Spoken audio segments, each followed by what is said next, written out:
Welcome to another episode of the Less is More Sports Podcast, the social media and sports podcast. Matt, I'm sorry, but the fans weren't wanting to cooperate. So you don't have to do it this episode, Oh, but thank you God. are going to have to come up with a nickname for the fans just to show our appreciation. Okay, this is going to be rough. Very, very rough. Oh, and he heard your name, and now Emperor Bean has decided to join the show, as he always does, likes to make his presence felt at the perfect time. He knows what he did. Oh, yeah, he knows. He He's a knows what good he boy. did. Even though he's playing apparently a very big role in Stetson Bennett's life right now. Yes, yes, he is. My Look master at that plan face. is my master plan is unfolding. Stetson Bennett will be selling insurance in a week. I But like how anyway, the dog has more lore than the podcast now. The dog is like the center of our lore. I mean, I kind of like knew that was gonna happen because Bean, that's just like Bean's entire existence, is he has to like be the center of everything. That is true. He is Bean. He is Bean. So, anyways, enough about Bean for the time being. I'm sorry, we have to actually cut away from you for a second. But as you all know, we are the social media and sports podcast, and we are going to talk about the conference championship games in the NFL this week. And we are going to start with the first game of the evening with the Philadelphia Eagles and the San Francisco 49ers. Now, before I let Matt go into this very weird game that we saw, I do want to say that I am very, very unguiltily not ashamed to say that I was one of those millions of people on Twitter that didn't want to see anyone get hurt, but I was rooting for the utter chaos for what would have had to happen if the 49ers had to put Christian McCaffrey or Kyle Juszczyk in at quarterback. But Matt, Yeah, I don't blame you there. this was a really weird game, so please, what the hell did we just see? I wish I could actually tell you what we saw. It just felt like a non-game. I mean, it was like what happened a couple years ago with the Broncos starting Mackenzie Milton at quarterback. It was just such a weird little game. I mean, we all expected it to be close. We all expected it to be low scoring, a real ground and pound type ball game. And then injuries and just like the weirdest things started happening on the field. I mean, we just found out recently here, we have the gift of recording this a day later, that Brock Purdy tore his UCL and is now out for 6, 7 months, including the start of next season potentially. So that was a more serious injury than anybody who was complaining about his toughness led on. There was the punter kicking into the sky cam for some reason that happened. There was Joey Boza or Nick Boza getting taken out of the game for a brief period by being on the sideline at the wrong time. There was a Devonta Smith catch, no catch situation. And at the heart of it all was just Philadelphia doing what they do best, which is dominating the trenches and finding a way to win. And I still think Philadelphia probably would have won this game even if Brock Purdy played. But it just feels like such a wasted opportunity now that we had to watch, like you said, we were waiting for Kyle Juszczyk to play quarterback for the San Francisco 49ers. We saw 2015 Colts starting quarterback Josh Johnson in the ball game for the San Which Francisco that was the 49ers. best tweet. That was your tweet was the best tweet, by the way. Thank you. The 2015 Colts were a wild ride, but I digress. It just felt like such a non-game. And the amazing thing was, for most of the first half, the 49ers defense was keeping them as close as you could keep a team with literally no quarterback almost. They were containing the Eagles pretty well. And then in the second half, I guess the Eagles just started to score in droves, and that was the ball game. And the amazing thing is, I was thinking about this during the game. It's like, does the Eagles offense look bad? Or do they know they've already won? When they scored 7 points and the other team goes down two quarterbacks, it's pretty darn hard to it's pretty darn hard for the other team to score.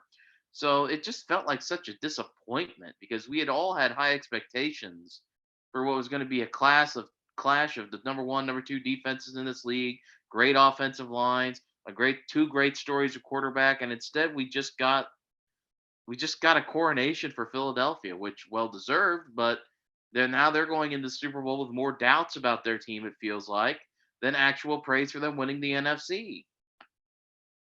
No, you're absolutely right. And of course, we saw it was a disappointment because what we saw floating around social media all week before the game was that classic rewind of that classic Big 12 battle we saw between Jalen Hurts and Brock Purdy in college. And it's safe to say we didn't get that at all. And No. the tweet that has gained so much infamy, and you may or may not have saw it, I retweeted it, but somebody had tweeted out that I hope Hassan Riddick makes Brock Purdy want to quit football. And the Yeah. irony of that situation, because as Yeah. you all know, it was Hassan Riddick who got to Brock Purdy, and that's what led to the injury. But I say this half jokingly, but I think the 49ers were cursed from the beginning because for two reasons. One, Deebo Samuels is pregame fit, and you can take your pick. Oh You yeah, I can forgot about that. you can take your pick on what it looked more like. You can pick what I thought it looked like, which is Grimace's pothead brother, or you can No. could take what Tierney said, and she said he looked like an outcast Ninja Turtle. But you show That's up what I looking. was thinking. Yes, You were thinking I agree outside. with Okay, you. outcast Ninja Turtle. So I Yeah, think we have one vote for outcast Ninja Turtle. this has to be a poll now. We have to decide. Oh, it's going to be a poll. It's definitely going to be a poll. What did Deebo Samuel look like? Did he look like Grimace's pothead brother or an outcast Ninja Turtle? This is happening after the show. But anyways, you cannot show up looking like that and expect to win anything. I'm sorry. I mean, I understand that a lot of this is for money to like rock all these weird outfits for certain brands and stuff. But come Mhm. on, dude. This is the NFC Championship game. What are you doing? And Yeah, you can't go wrong with that. number two, I think that as you talked about, as you almost said his name, almost said Joey Bosa, I think Joey Bosa cursed the 49ers from the jump because if you saw, he got very, very rattled when some Eagles fans were heckling him as he was walking into the game. That's true. And, Yeah. and I'm going to say this right now, and this might be a little controversial take, but that is a prime exhibit A of why I don't think cancel culture is a thing. Because when Joey Bosa, because Joey Bosa went right off the bat, went up to those fans and says a homophobic remark. And all we're talking about is, ha ha ha, look at Joey Bosa getting heckled by those fans. We're not talking about canceling Joey Bosa. And I'm not No. saying I'm not pushing for Joey Bosa to necessarily get canceled. I'm just saying, like, this is a prime example of why I don't think it exists.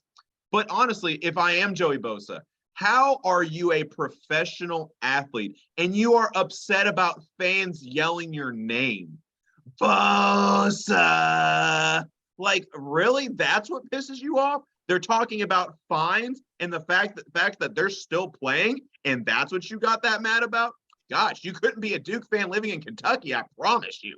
But I think those two things are what cursed the 49ers from the jump. But of course, not to mention everything that happened. And on a serious note, one of the big question marks I had going into the game was how Brock Purdy was going to be able to handle that Eagles pass rush because, as we alluded to in the last podcast, they have the best pass rush in the league. Hassan Yes. Riddick, in my opinion, is playing the best ball of any defensive player in the playoffs right now. And whether it's rude or crude to admit this, clearly that pass rush was the difference in the game.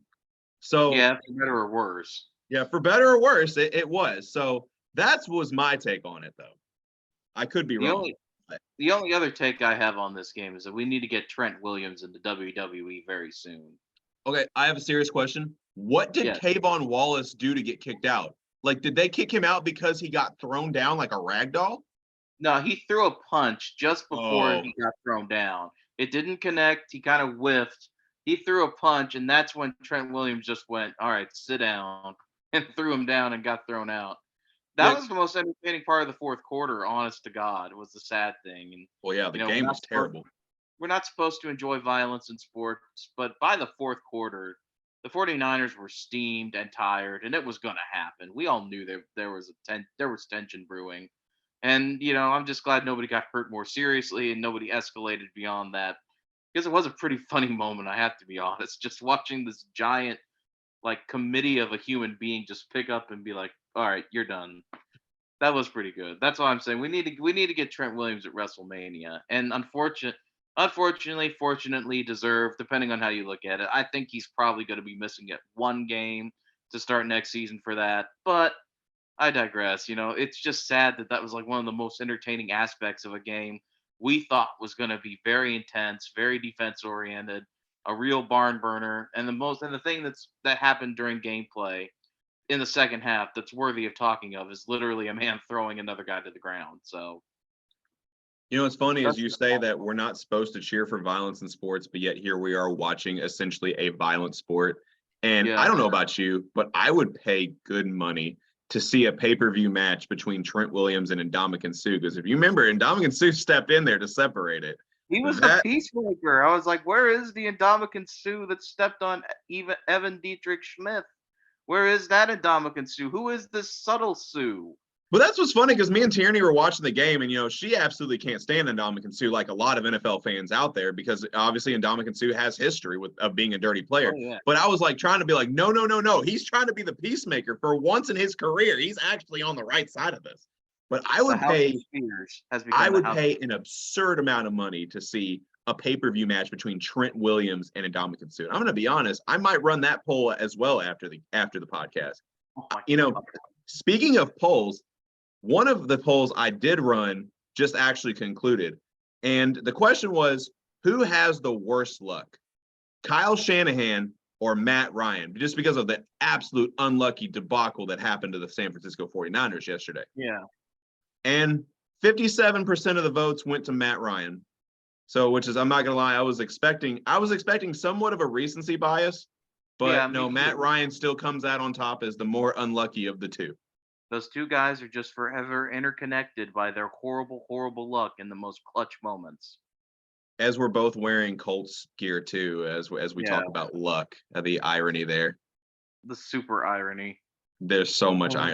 I feel like there's gonna be a lot of irony in this podcast, but you know what? Join us next week for the Irony Podcast. I kind of like our name. To be honest, it's all about me. I mean, unless Yeah. Bean wants to take that over too. The Bean is More Sports Podcast.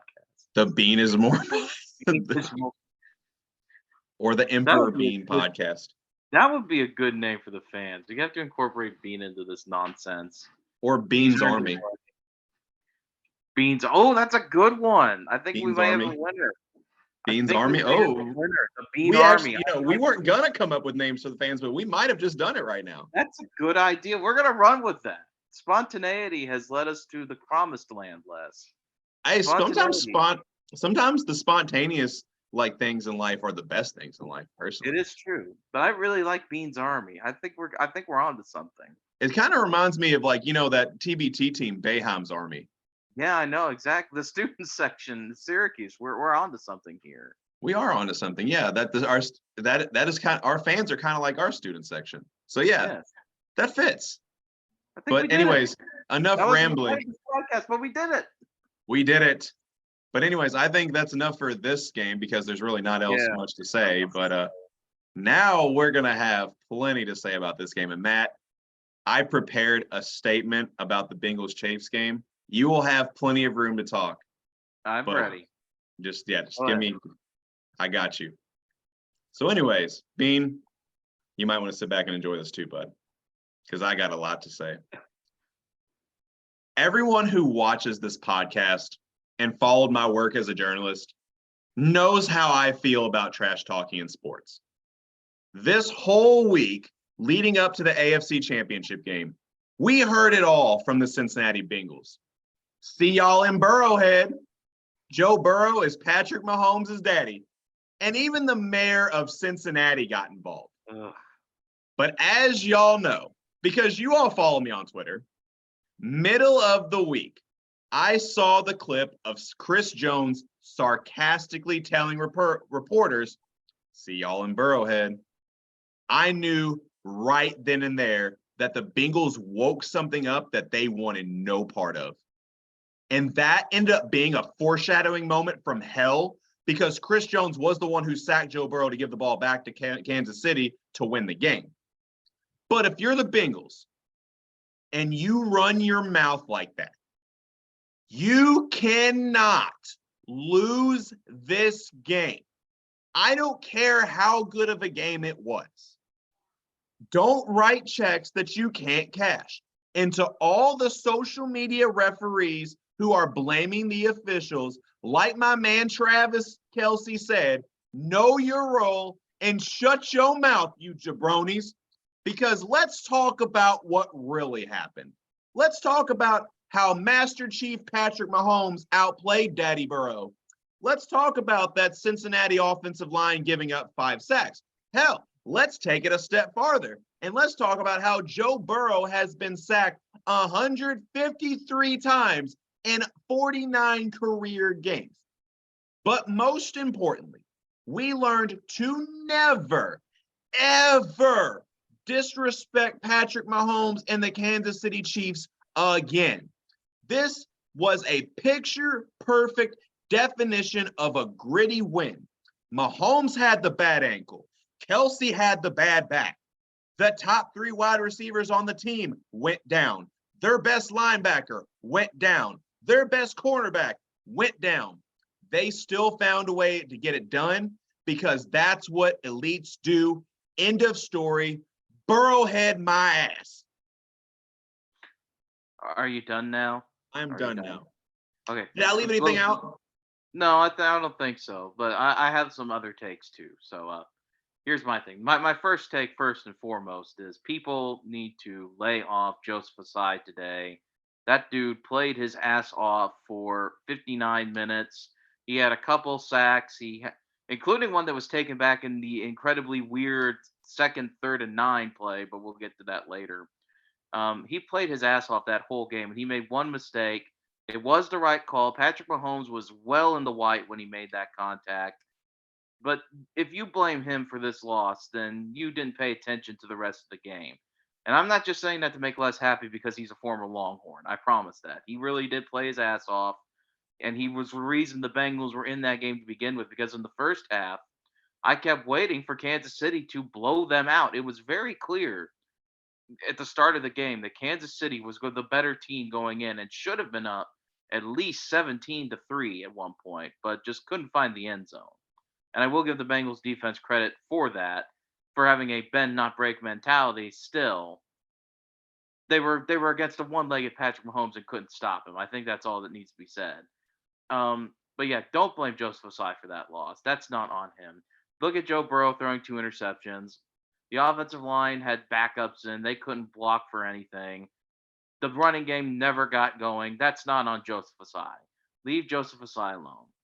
The second thing is, I have never seen another game like this one, or 2 conference championship games in the NFL, where more of the talk has been about officiating than it actually was on the games. And part of that's beyond the control, especially in the first game.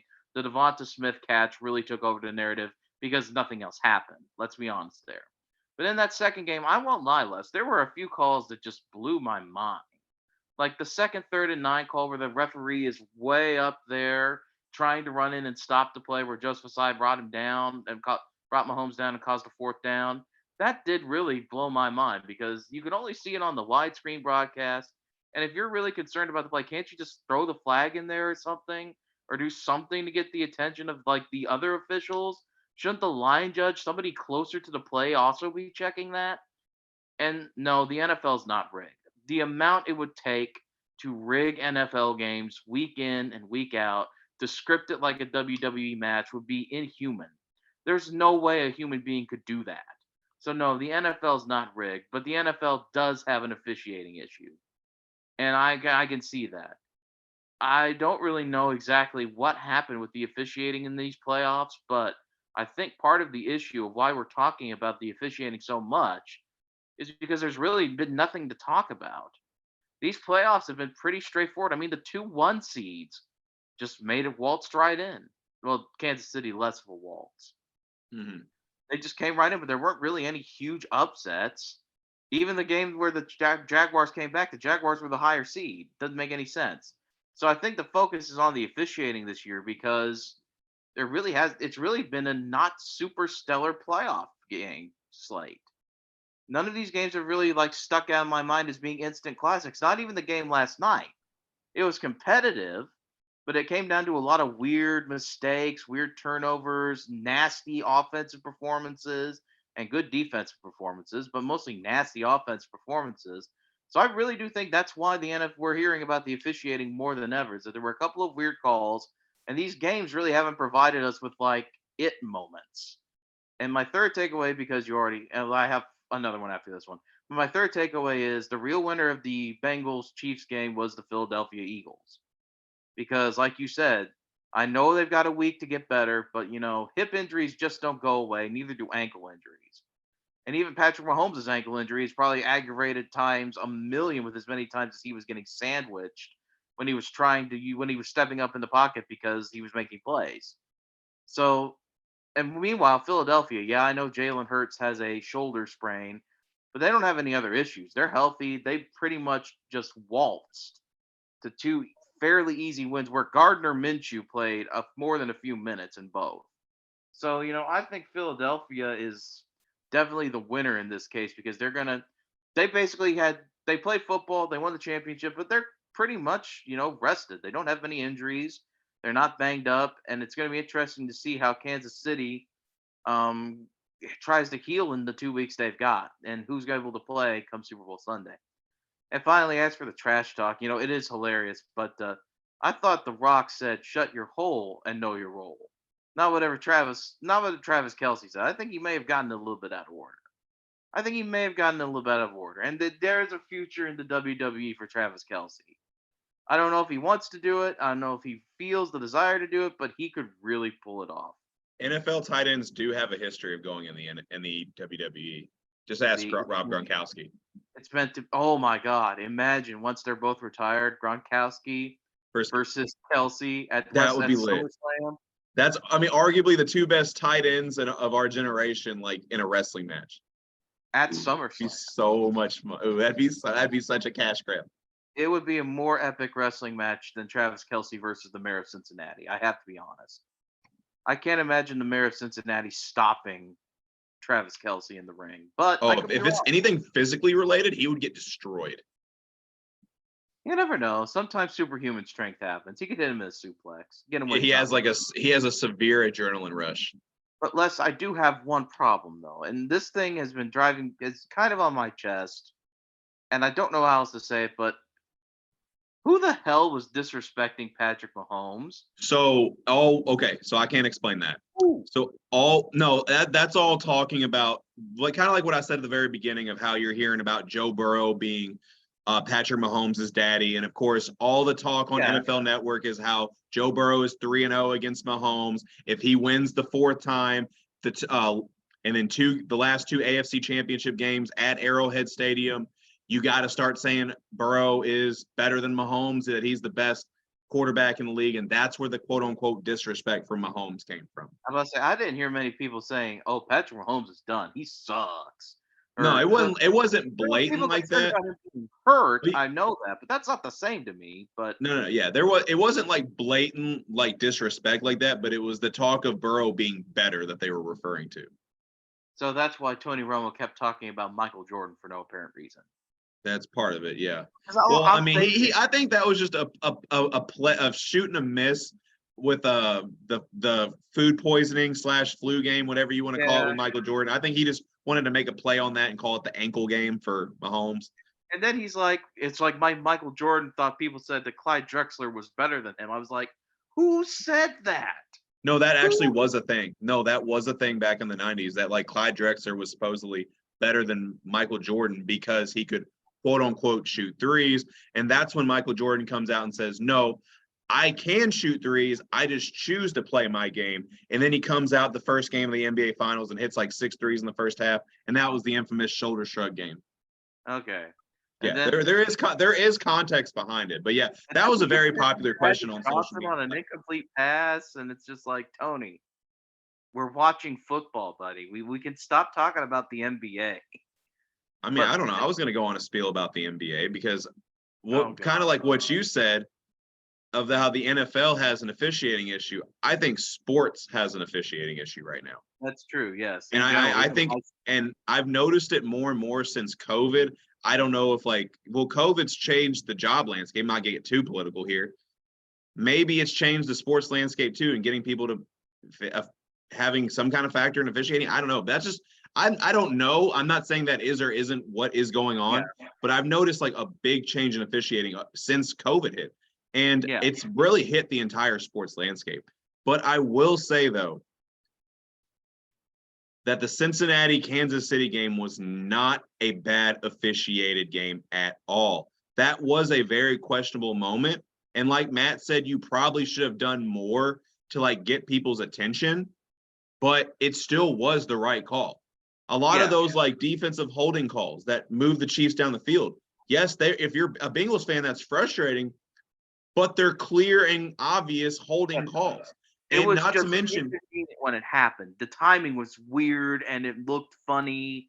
And I don't blame anybody for having an eyebrow raised, but it was very clear Eli Apple was holding. Exactly. And if you look on the Bengals offensive drives, they got a lot of those defensive holding calls on the Chiefs as well. They called it very similar both ways. So even though I do think there is an officiating problem across sports, I don't think this was one of those games. And of course, I saw a tweet from Sam Murphy, a friend of ours that went to college with us, blaming the officials is such a loser mentality anyway. And I'm not one to do it, but no, go ahead. The call at the end, what are you going to do in that case? I mean, he's very clearly out of bounds. I know that what they tell you is you got to let the players decide the game, but on that last play with the side, what are you supposed to do? Just let him run Patrick Mahomes into the bench? I mean, I want to touch on that. You have to call it. I want to touch on that because Emmanuel Acho tweeted this. Our friend Emmanuel Acho, the guy who patented the social media quarterback for Justin Herbert. I want to say he tweeted that he says, I don't want to say that's the wrong call, but you have to let the players decide the game. So I responded, I said, if it's the right call, how are they deciding the game? Like, that doesn't make sense to me because it's the right call. Like, I feel like they would decide the game if it was the wrong call, not if it was the right call. Yeah. It doesn't make sense at all. And Buckner still had to make the field goal. And I mean, it was very clear that anything beyond, 50 yards was going to be like a guaranteed miss because even though he hit the one that won the game, if it had been about 3 yards further out, it probably wouldn't have been good because it didn't really push through very well. So it didn't really decide the game. Did it make things easier? Yes, but it never really decides the game. No. I mean, it's I get people's mentality like that. It's like you wouldn't call pass interference on a Hail Mary. But the reason why you don't call that on a Hail Mary is because then every team would try to do it. It would be like it'd be like the Carson Wentz Colts offense where it was just lob it up there and pray for pass interference every play. This is different. This is man on man running into each other into the bench type stuff. This is different. This is a player safety issue at that point too. Yeah. But I will say one thing, Les, and this is kind of my rant for the day right here. There is one thing that I realized when I was watching today, especially after that game last night. When we hated the Patriots dynasty, it was because they were cocky, they were pretty boys, they were Tom Brady, they were Julian Edelman. They had such punchable faces. You just wanted to run them into the wall and pray that they never won the Super Bowl again. I don't feel that way about Kansas City. I love Andy Reid. I love Travis Kelce, even when he's having fun with trash talk. I love Patrick Mahomes. He's a master quarterback. The problem that makes me hate the Kansas City Chiefs less is the media. I am so tired about hearing about how great Patrick Mahomes is. I know he's good. I don't need to be reminded that every time he breathes, it's insane the level of devotion they have to this guy. And I mean, I'm just so tired of hearing about, oh, everyone doubted Patrick Mahomes. Everyone thought he was done. It was over for him. No, they didn't. No, they didn't. No, they didn't. Right. Nobody with a brain thought that. And then during the game, it's like, oh, that was such a beautiful incompletion he threw. It's like the reason why people hate Kansas City is because Patrick Mahomes could fart and people would say it was the best hurricane that ever happened. Talking to you, Chris Collinsworth. That's just one of them. I mean, even Tony Romo yesterday, like I said, with all those basketball references, it's like, oh, he's passing like Magic Johnson. He's got the Michael Jordan mentality. and he's got what does he have the face of an Adonis too? I That's like your point Patrick. guard, Matt. That's your point I guard. love Patrick Mahomes. I love the Chiefs. I love Andy Reid.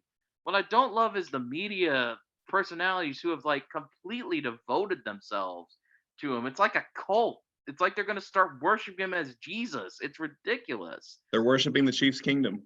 Yes, the Chiefs' kingdom has become a church now, and I mean, it's just ridiculous. They put way too much on disrespect to Patrick Mahomes when it was just, oh, he's injured. Oh, they're playing a team that beat him a couple times. Maybe this isn't going to be their week. And instead, it's like, you all were ready to throw him out of the Pro Football Hall of Fame, and he's better than that. It's like, no, it's not like that at all. No. But that's the reason why I think people are starting to hate the Chiefs. It's not because of the players. The Chiefs players are perfectly likable guys. I love watching them play. They're all magnificent. The problem is the media is just so damn annoying with them. I'm also going to say it probably has a little bit to do with Jackson Mahomes too, which I still have been. I've been seeing a lot of that on TikTok lately about how Joe Burrow is our last line of hope before we see Jackson Mahomes twerk at the Super Bowl. But my big thing was I know that was a big narrative last year, but I'm seeing it a lot this year too, and I haven't heard anything from Jackson all year.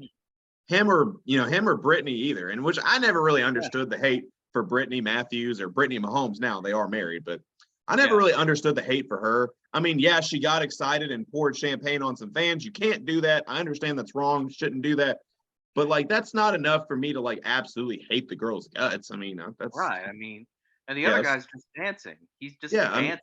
I was pissed off when he danced on Sean Taylor's memorial. Yeah, that was a bad look. That was bad. But But I other could than that, also it's like, oh well. I'm not gonna hate the Chiefs because this no. guy's having fun, and But I can also give him the benefit of the doubt that maybe, Patrick Mahomes' brother doesn't know who Sean Taylor is. Or just I uh, know his brother's one of like the key football players in the league, but it doesn't mean that his brother has to love football too. I mean, there are people in my very close family who'd have like extremely different interests from me. So, oh yeah. I'd like to give people the benefit of the doubt there, but that was a bad look. So, but yeah, I don't get it either. They're just two kids having fun. You can like complain about people riding on coattails, but don't act like you wouldn't be if your brother was Patrick Mahomes. Oh, I'll be living Don't it act up. Like I wouldn't be mooching off of him, like because that's just not how I'm wired. But like I would totally He be. will be unbearable. I would be his. I would be his and his entourage. That would be his entourage. Yeah. I would be in his corner, making sure that he stays out of trouble, and then having fun along the way with it. So that's just who I am. Yeah. We can't act like we're better than anybody else just because somebody. It's okay to be a little bit jealous. You can admit it. We're Yeah, humans. We're naturally jealous people. yeah, Species. yeah. Of food. I try not to be, but it is what it is. We all I try, also but we try anyway. I've come to realize that I'm a very thick-skinned individual. I mean, I find it very hard to believe that I'm more thick-skinned than Joey Bosa, but apparently I am. But anyways, before we have about 6 minutes left, before we get to the But not it's working. at all, But not even oh, close, but Abbott, okay. McClellan, It doesn't work very well with McClellan, my last name. That's the advantage of monstrous having. Matt McClellan. Yeah, That's my wrestling name. it doesn't phase us like at all. Like No, exactly.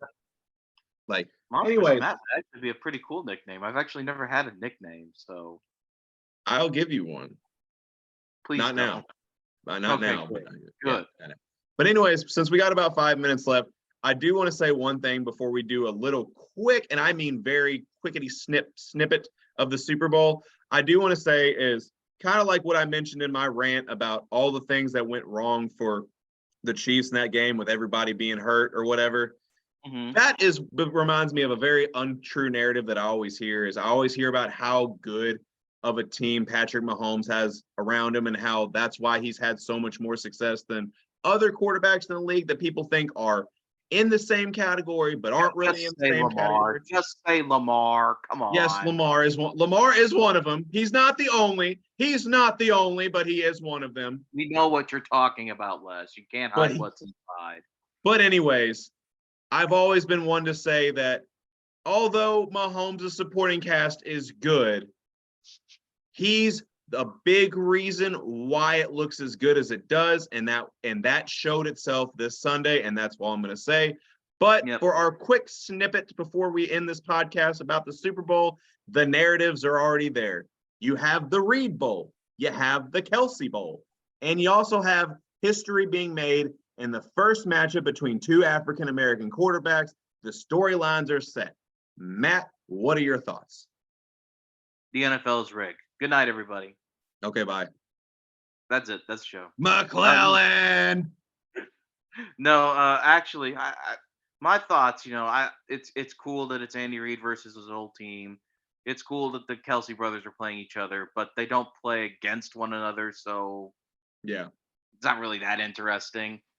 The interesting thing for me is the black quarterback aspect, because I feel like that's shifting the paradigm and the narratives there that have unfortunately been associated with that, the cliches and everything that goes with it. I think it's great. I think the league needs it. I think the world needs it. It's wonderful.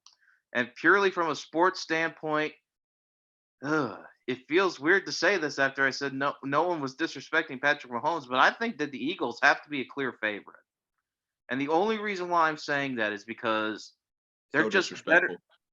They're just better in the trenches. They're just better.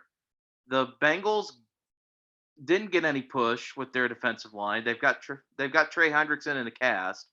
Eagles aren't going to have that. Aren't going to have that issue. They've got Hassan Reddick. They've got Sue. They've got Linval Joseph. They've got a bunch of guys who can rush the passer very well. And Chris Jones isn't going to have a field day against Jason Kelsey and Lane and blah, blah, blah. And Lane Johnson. Lane Johnson. Yeah, Chris Jones isn't going to have that kind of day against those guys, I don't think. So that's why I think that Philadelphia probably should be favored going into this game. They're better in the trenches, which is where the Chiefs took a lot of advantage of against the Bengals. And as long as the Eagles keep their mouths shut, which their fans won't, but their players will, I think that that's what it's going to be. I think it's going to be a fun game. A lot of people are saying that the Eagles are going to curb stomp Kansas City, but I can't believe that. No. I think even if Philadelphia wins, we're looking at like a 7-10 point game. But those are my thoughts. Is that if it's going to be decided anywhere, it's going to be decided in the trenches.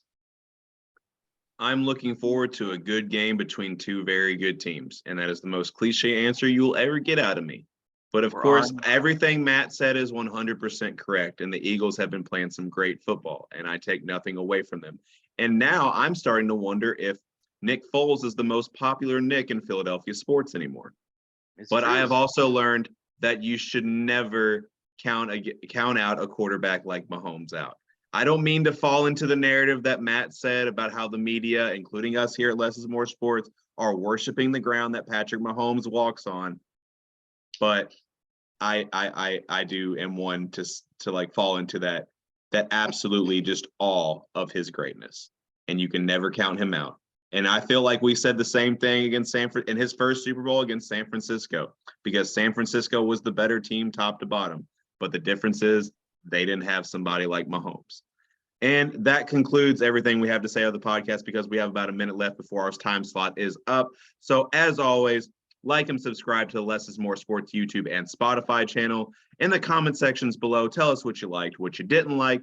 Be sure to follow us on Facebook and Twitter. And without further ado, me and McClellan are out. Okay, shut up, jabroni. Bean says, hush, I am the emperor. Beans army will rise. Stetson Bennett is selling insurance next week.